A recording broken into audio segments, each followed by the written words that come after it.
Here with Frank VanderSloot. Now, Frank, about 6 months ago, you announced that you were putting $500,000 into a fund to help people dealing with medical debt collectors. Right. Unfair medical debt collectors. What's the update now? We've been here 6 months later, and what have you found? It's been really interesting. So to review for a moment how we got started in this, we had an employee whose wages were garnished by a collection agency, and we got involved after we learned what the story was, and in the end, the story was that she had had a $294 debt from way back. She still doesn't know what it's for. They've never let her see what the original charges were, but they had garnished her wages and ultimately ran the attorney fees, the attorney fees for collecting $294 in excess of $6,500 in attorney fees added on to her $294.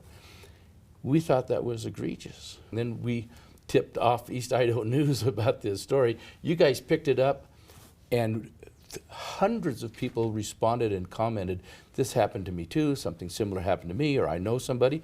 I've had, since that time, my own barber has said it's happened to me.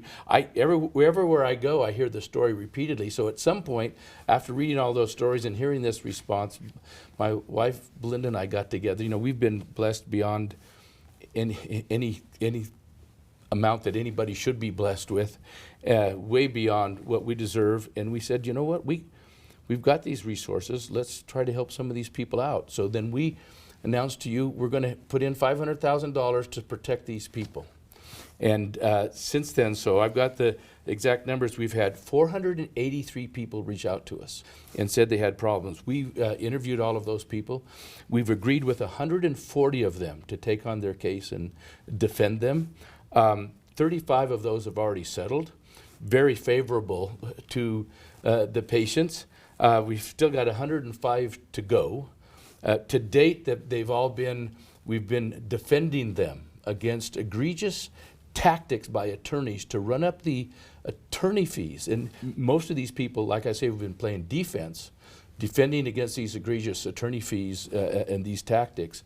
And in about, just a few weeks from now, many of these people are going to go offensive and start suing the collection agency for their tactics. So in the process, we've burned through about $400,000 of the original $500,000. And wow. So Belinda and I are, as of today, we're going to put in another $500,000 because we need to carry this thing through to fruition, and we're going to. So $1 million. In total. Wow. And you said nearly 500 people have reached out to you so far for help. Yes. 483 people exactly. 483, right. And we're talking about, you mentioned the collection agency, we're talking about medical recovery services? Most of them. I think we've taken on 3 or 4 cases that have to do with other collections agency, but by far, the vast majority of the egregious tactics are on this one outfit. What are some of the practices that you have found that are particularly problematic in your eyes? The original problem, I think, arises with the fact that the collection agency and the law firm that they use to file court cases are basically the same people. The same people own the agency, the collection agency, as who own the law firm, and so they don't care how big. Usually it would be the collection agency would negotiate with the law firm and be careful about how they use attorneys because they don't want to run up fees. In this case, it's themselves, so they don't really care how big the bill is, and the intent appears to be to run up the bill. And so these folks have, the MRS alone files approximately 10 cases every single business day. In the last 12 months, they've filed 2,431 cases in the courts. Can you imagine what kind of a burden that is to our court system? With really egregious tactics that I'll get into in just a second. But basically the taxpayer is helping these attorneys, paying for these attorneys to basically exercise their scheme, in my opinion, a scam on innocent parties, just to run up attorney fees. So here's the tactics that we're hearing over and over and over. Telling people not to show up in court. In other words, we filed a case, but you don't have to show up in court. we'll handle it for you. Don't worry about it. Then the people don't show up in court, of course. And that's when they get a default judgment. That puts the judge in a real bad position, because whatever the attorneys are asking for in attorney fees, the judges almost have to award, because there's nobody on the other side to argue on their behalf. The tactic to keep them out of court, we think that is really unfair, probably illegal. Telling other people not to get an attorney. Don't get an attorney, basically threatening them that it's going to run up their bill. It's going to make it more expensive for them if they get an attorney. And people don't know how to defend themselves without an attorney. So that goes against them. Refusing to provide individual paperwork documenting the amount that they were allegedly billed in the first place. In other words, not producing the doctor bill, not producing the hospital bill from maybe years and years ago, and these people have no way to defend against something. In the case of our employee, she doesn't even remember what procedure that would have been from, and they refuse to produce the bill. We think that that's wrong, not to let somebody know some kind of documentation of where the bill came from. Making misstatements regarding the nature of the litigation. An example. So they send this letter. You guys showed this. Mm-hmm. Do you realize what we can instruct the sheriff to do? With a judgment, our attorney can have the sheriff garnish your wages, garnish your checking or savings account, levy on anything you own or have. This could mean your home, your property, your vehicle, and furniture. And then there's this little clause, that's what we can do with the judgment. We can tell the sheriff to do this. And then several cases, these clients have told us many, many times, they'll say, we have a judgment.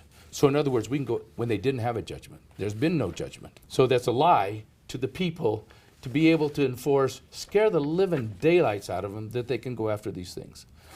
That's not legal for them to be doing that. If that's true, that's what they're doing, that's against the law. There are other things that are egregious that maybe is not against the law, and we maybe need to get some of the laws changed so they can't do some of these things. They go after people that when there's been an error and the insurance company has said, no, okay, no, that's been settled, or the doctor said, no, we misbilled, that's not, no, that bill's been cleared up. These attorneys still go after the bill. After there's no bill, they still want their attorney fee for having collected a bill that didn't exist in the first place, and they apply pressure to get these people to pay the bill, play an enormous amount of pressure on these defenseless people. And so, you know, maybe you tell, I'm a little emotional about this, because you hear these stories and your heart just aches for these folks. They need to be stopped, in my opinion. You mentioned a minute ago about laws, and there might be people watching that say, yeah, there needs to be some laws. What can be done with that? Do you foresee that coming? I do. We're going to propose some specific laws, and we're going to be talking about that next week. Maybe you let us come back and Please, tell the Idaho public of the kind of laws we think, very simple things, that other states have done, and some things that maybe other states should be doing too, to protect innocent parties. We believe that doctors deserve to be paid. So do hospitals. We want doctors and hospitals to prosper. Attorneys should be paid. But we don't think that unscrupulous attorneys should be able to run up unbelievably atrocious fees without any protection from the law against unsuspecting parties on bills that sometimes were wrong, sometimes never existed in the first place, sometimes that people didn't even know about. And even if they did, it shouldn't be okay to run up attorney bills that are many, many times the amount of the medical debt in the first place. It's a scheme, it's a racket, and it should be stopped. Why are you so passionate about this? There was a case when I was in high school about a lady called Kitty Genevieve. And I think I'm saying her name right, but she'd been actually murdered in New York. It was a big national uprising. People my age would remember that story because it was all over the country. Where people, I think it was 34 people stood by, maybe it was 37, and heard her screams. Nobody called 911. Nobody reached out to help her. Nobody went to her rescue. The guy came back 3 times and stabbed her again, and then came back and stabbed her again. And the whole nation was up in the uproar. It had an impact. I was just a junior in high school at the time. And I promised myself, I don't want to ever be somebody who stands by and watch somebody else get treated badly and just turn away and look the other way. And this is one of those cases. I've often got myself into trouble sticking up for people that I thought they should be stuck up for. And this is one of those cases, and I have my full support of my lovely wife, Belinda, to try to help these folks out. Thank you very much, Frank VanderSloot.